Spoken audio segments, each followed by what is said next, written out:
So I just wanted to start off my presentation with a little clip of my final video project that I made for this summer, just to kind of try to show you in a more realistic light what I did this summer and just allow you to like hear it from the words of the people who were actually there with me.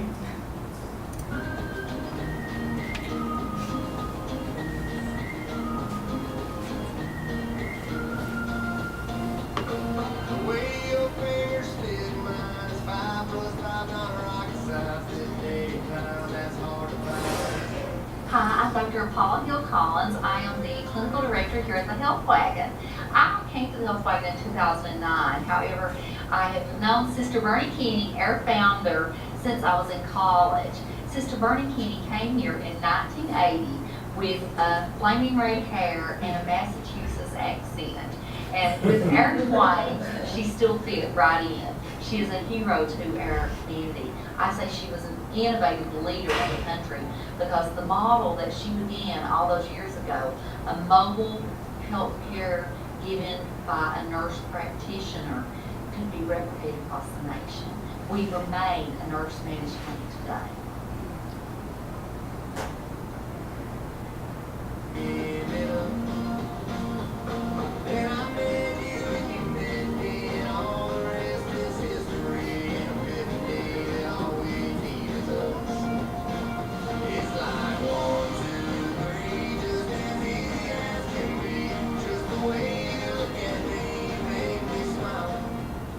Stan Brock, the founder of Remote Area Medical, actually came to this area, met with Sister Bernie Kinney and Dr. Tracy Hyson, and they're all three co-founders of Remote Area Medical Alliance.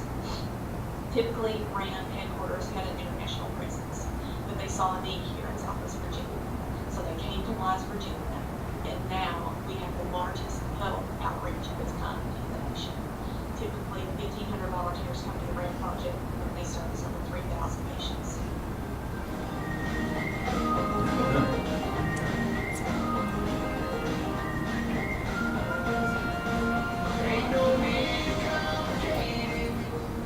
Hey, my name is David Harris. I'm from Detroit, Michigan. Came down here to bring my daughter this so she can get her medical stuff taken care of. She needs dental work and license. Unfortunately she can't afford the insurance to cover it, so it's a great thing for her. She's over at school right now getting some vision stuff done for her teeth. She just got glasses yesterday. Great job. My name's Franny. I'm 41 years old. I've had triple bypass open heart surgery. Without RAM, it would be totally different. Thank God and everyone here for the people and volunteers and physicians. Overwhelmed with their gratitude. I'm very thankful. I had an echogram, mammogram, I see women's health, diabetes specialist, ultrasound. I'm going to have gallbladder surgery removal. They also found a cyst today that they probably would have not found because I'm underinsured, don't have insurance. So thankful to them, I'm able to get things done with follow-ups and clinicians and volunteers. Thank you. My name's John Hemphill. I came out here today to have a hearing test done. They found out I had severe deafness. They closed the day for hearing aids. They helped me. Wasn't for RAM. A lot of these folks here, including myself, belong. It's a blessing from the Lord. That was my wife. You see with the waterfalls a couple minutes ago. It's just a great place and a great blessing. I mean, I'm thankful to God. I'm thankful to all the volunteers here, including the one filming this, and all the doctors and everybody else here, nurses and all. There's a lot of people here to benefit from this. It's really a great program. It's a blessing, like I said. Thank you. Y'all have a blessed day.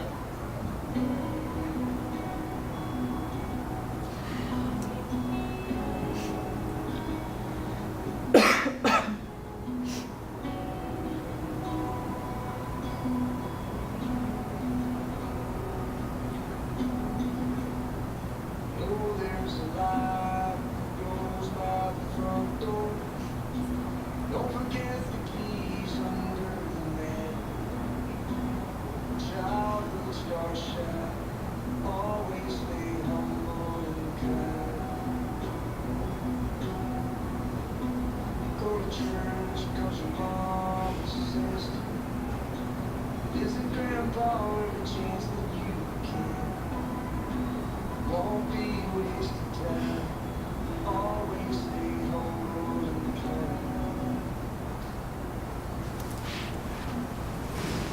I just wanted to show that because I thought that those short clips from my final project that I made this summer could do a better job of kind of showing you what I did this summer rather than just me telling you.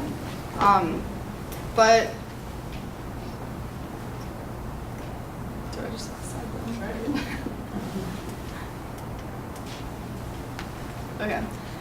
So just to clarify, I actually interned with the Health Wagon in Wise, Virginia, but the main goal of my internship was to help coordinate the 2018 RAM event in Wise.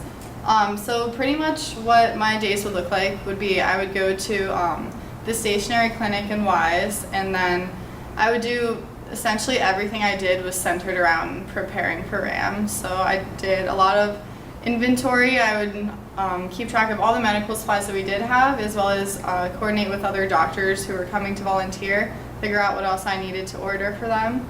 I focused a lot on marketing and advertisement. So this included like calling local newspapers, TV stations, scheduling interviews with them. Also calling a lot of patients of the Health Wagon, specifically patients who had had either abnormal scans or test results in the past, and just tried my best to explain to them why they should come to RAM and see specifically the specialists that we were recommending.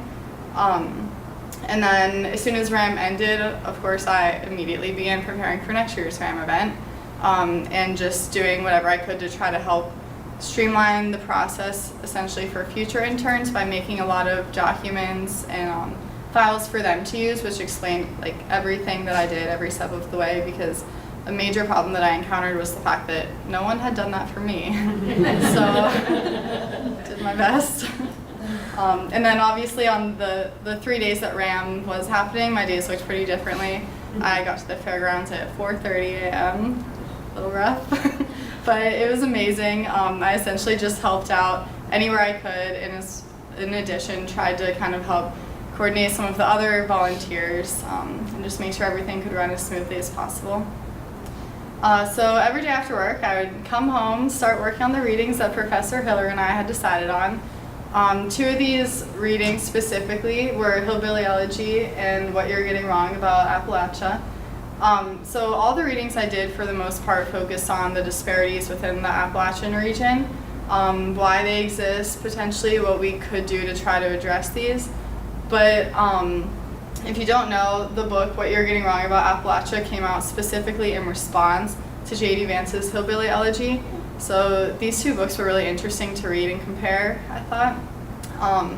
And one shortcoming of all of my readings that I encountered was the fact that I feel like a lot of them took either a very conservative or a very liberal stance. A lot of the authors seemed kind of more on the extreme side. For example, Hillbilly Elegy is pretty conservative, whereas What You're Getting Wrong About Appalachia is pretty liberal. And so that was something that I took away from this, was the fact from after being in Wise, of course only for like 2 months, but I just don't think that the issues are as simple as some of these authors made them seem. Basically, the issues that they're dealing with in this region their histories go back for so long, and I just really don't think you can say this is exactly the right thing that we need to do, this is the one way to fix this, or like these issues are here because of just this one person, just this one group of people. So for example, some of the readings kind of made it seem like the reason why the poverty is existing is because of the culture of the people in the area.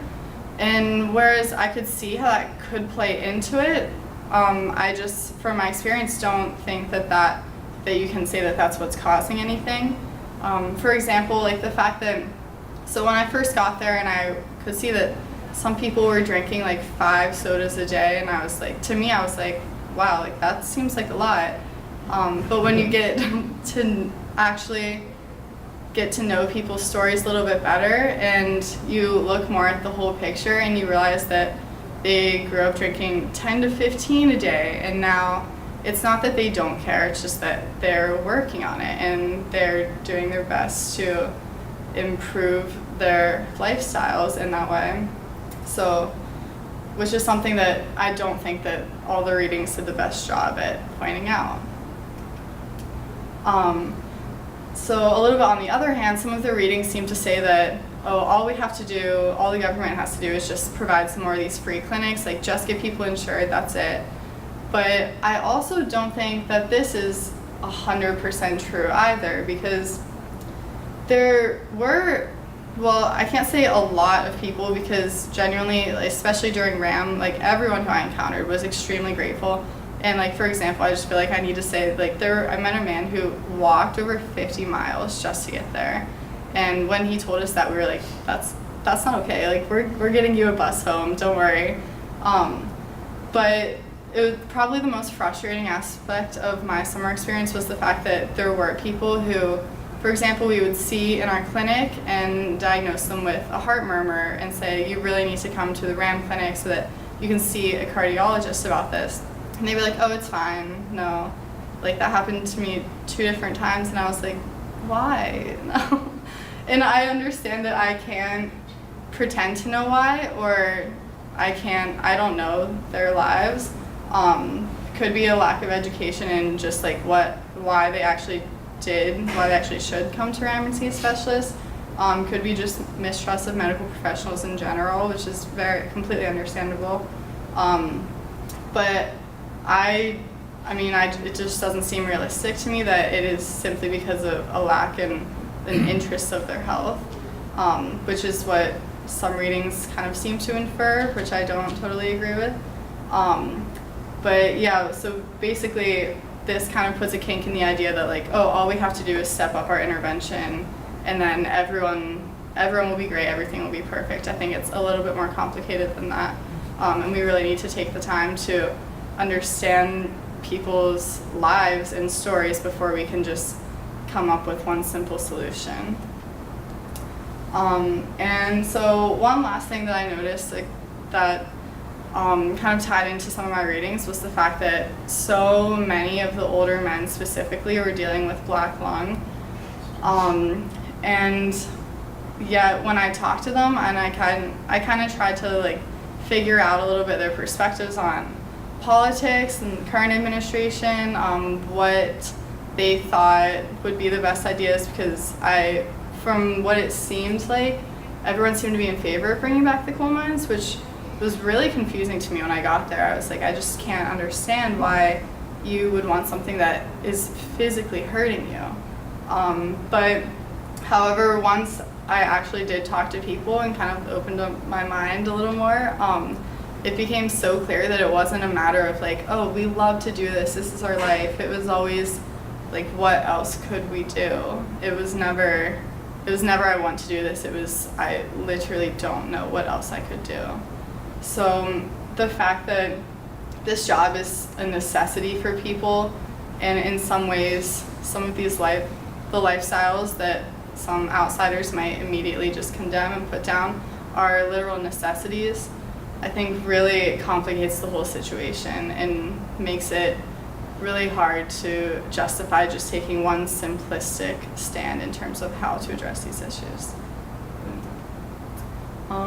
And in conclusion, I really appreciate the Health Wagon for hosting me this summer, the CCE for helping me be able to do this internship and get a more holistic view of some of the issues in rural healthcare in America.